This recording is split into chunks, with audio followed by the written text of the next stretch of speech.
इस फॉर्मूले से बन रहा थर्ड फ्रंट, भाजपा कांग्रेस को नया चैलेंज। नमस्कार, आप देख रहे हैं दिव्य हिमाचल टीवी। मैं हूं वंचिता शर्मा और पेश है आप सभी के लिए हिमाचल आज का मुद्दा। हिमाचल में इन दिनों भाजपा सरकार के खिलाफ कई मोर्चे खुले हुए हैं। सरकार के खिलाफ कर्मचारी भी मुखर हैं। इसी बीच कई नए दल तीसरा मोर्चा बनाने की तैयारी में हैं। खुद मुख्यमंत्री जयराम ठाकुर को कहना पड़ा है कि ऐसे कई मोर्चे बनते रहते हैं। आखिर कितनी संभावना है नए मोर्चे की? जवाब जानने के लिए आइए देखते हैं हम पहाड़ी का ये सेगमेंट राजेश शर्मा और जीवन ऋषि के साथ। सरकार के खिलाफ एक और मोर्चा, बड़े मोर्चे खुल गए वैसे सरकार के खिलाफ। कर्मचारी भी मुखर हो रखे हैं। तो हिमाचल में चुनावी साल है और राजनीति में भी अब तपिश आने लगी है।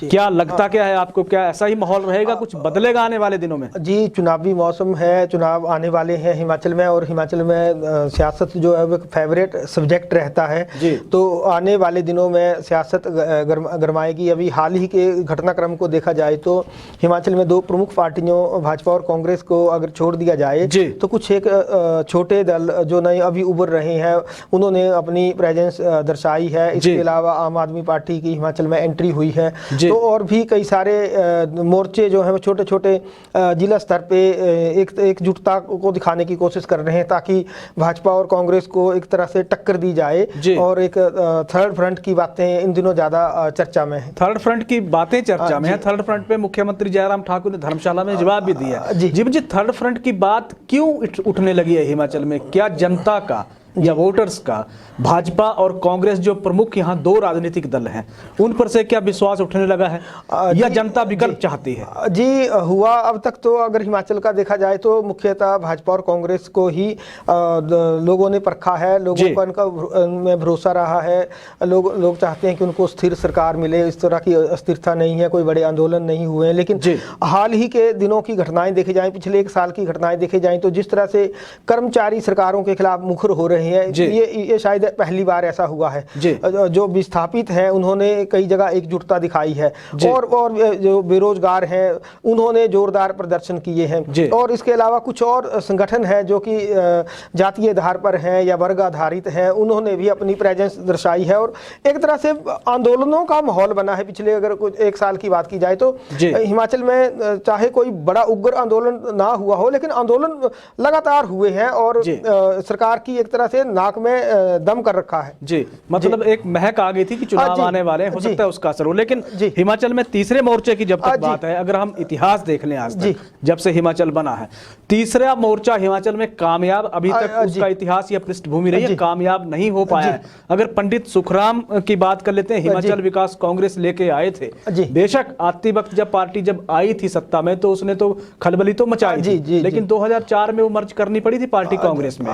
तो इतिहास उस तरह का रहा नहीं है। अब क्या लगता है आपको आने वाले दिनों में होगा क्या? जी, उसमें आपकी बात को मैं कंटिन्यू करूं कि उसमें 2004 में हिमाचल विकास कांग्रेस उसमें कांग्रेस में मर्ज हुई थी। लेकिन उसमें देखा जाए जब टूट होती है या नया मोर्चा बनता है तो उसमें कोई छोटे मोटे नाम नहीं जाते। उस दौरान भी जब 1998 में हिमाचल विकास कांग्रेस ने जब चुनाव लड़ा था तो उसमें कुछ बड़े नाम थे। जैसे महेंद्र सिंह धर्मपुर से जीत गए थे, बल से प्रकाश जीत गए थे, मनसाराम करसोग से जीत गए थे, महेंद्र रामलाल मार्कंडे लाहौल से जीत गए थे, पंडित सुखराम खुद मंडी सदर से जीते थे। तो उन्होंने 2003 कैबिनेट में 3 मंत्री थे हिमाचल विकास कांग्रेस। तो ये बड़े नाम हैं और जब टूट होती है तो कोई बाहर से तो नेता आएंगे नहीं, इन्हीं दोनों पार्टियों से नेता टूटेंगे।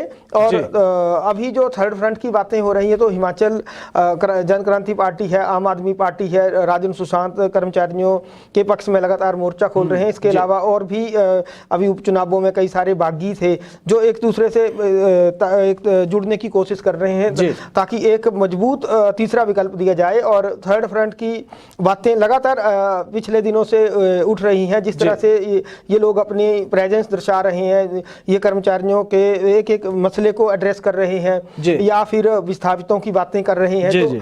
तो इस तरह से या फिर महंगाई, इसको इन चीज़ों को एड्रेस कर रहे हैं। तो इससे ऐसे माहौल बन रहा है कि भाजपा भाजपा और कांग्रेस को एक बड़ा चैलेंज मिलने जा रहा है। चैलेंज मिलने जा रहा है। आपने कर्मचारियों की बात की, कर्मचारी और फौजी, हमने देखा हिमाचल की सियासत में कर्मचारी और फौजी बड़ा अहम रोल रखते हैं, लेकिन बड़ी बात यह है कि चुनाव, वो आक्रोश तो दिखता है उनमें, लेकिन वो चुनाव सीधे तौर पे अगर हम बात करें तो तीसरे मोर्चे की हिम्मत दिखा नहीं पाते हैं, तीसरा मोर्चा बनाने की कर्मचारी और फौजी। इसकी वजह लगती क्या है आपको? जी, इसकी कुछ वजह हैं। जैसे कर्मचारी है, हिमाचल में बहुत बड़ा वर्ग है, तो इनको ऐसा कर्मचारियों को कोई बहका नहीं सकता। जो सरकारी कर्मचारी है, इनका एक माइंड सेट होता है, तो इनको पता है कि आगे क्या करना है, पिछली सरकार कौन सी थी, अगली उन्हें कैसी सरकार चाहिए। दूसरी वजह यह है चुनाव ना लड़ पाने की कि इन्हें एक तो विकल्प मिल जाता है स्थिरता का, दूसरा क्या हिमाचल में मिडिल क्लास ज्यादा है, दूसरा पढ़ा लिखा वोटर है,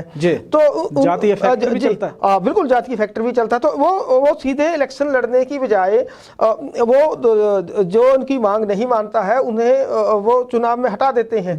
तो अब तक तो यही हुआ, लेकिन ये बात सही है कि अभी तक डायरेक्ट कर्मचारियों की ओर से इस तरह से कोई चुनाव नहीं लड़ा गया है, ना ही पूर्व सैनिकों की ओर से लड़ा गया है, ना ही विस्थापितों की ओर से कोई बड़ा इलेक्शन लड़ा गया। क्या जातीय समीकरणों से बाहर होके हम हिमाचल में तीसरे मोर्चे के गठन की उम्मीद कर सकते हैं? जी, ये एक ऐसा सवाल है जिसका जवाब देना काफी मुश्किल है, लेकिन जातीय समीकरण हमेशा हिमाचल में हावी रहे हैं और जातीय समीकरणों को पार नहीं पाया जा सकता। तीसरे अगर जातीय समीकरण होंगे तभी तीसरे मोर्चे की कल्पना होगी। जीवन जी, इस सेगमेंट का मेरा आखिरी सवाल है जी। आजकल कांगड़ा जिला बड़ा सुर्खियों में है जी, लगातार सुर्खियों में है कि इस सरकार में तो लगातार सुर्खियों में रहा 4 साल से जी। कहा जा रहा है कि सीधे तौर पे कांगड़ा की अनदेखी हो रही है जी। तो क्या लगता है तीसरा मोर्चा, क्या कांगड़ा से तीसरा मोर्चा कोई बनने जा रहा है सरकार के खिलाफ, या कहीं से और निकलेगा? जी, कांगड़ा क्योंकि दफ्तर यहाँ से बड़े शिफ्ट कर दिए, मंडी ले गए सारे, कई दफ्तर शिफ्ट हो गए।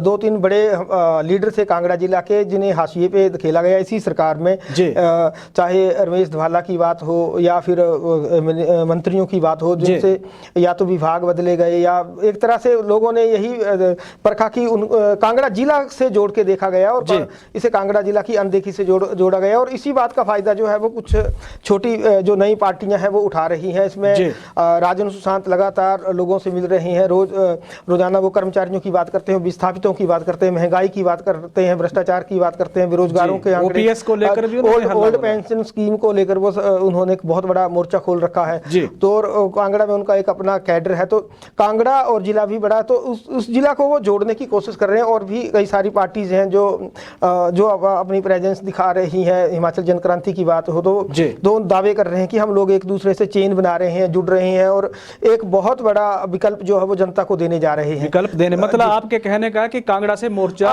तीसरा मोर्चा, थर्ड फ्रंट हिमाचल में बन सकता है? जी बिल्कुल, आसार तो ऐसे ही नजर आ रहे हैं कि एक थर्ड फ्रंट बनने जा रहा है जो कि दोनों दलों के लिए परेशानी पैदा करेगा। दोनों दलों के लिए परेशानी पैदा करेगा, ये आने वाला वक्त बताएगा। लेकिन हिमाचल में थर्ड फ्रंट की एक आहट है और हल्ला उस पर मच गया है। मुख्यमंत्री जयराम ठाकुर को सफाई देनी पड़ी है उस पर भी।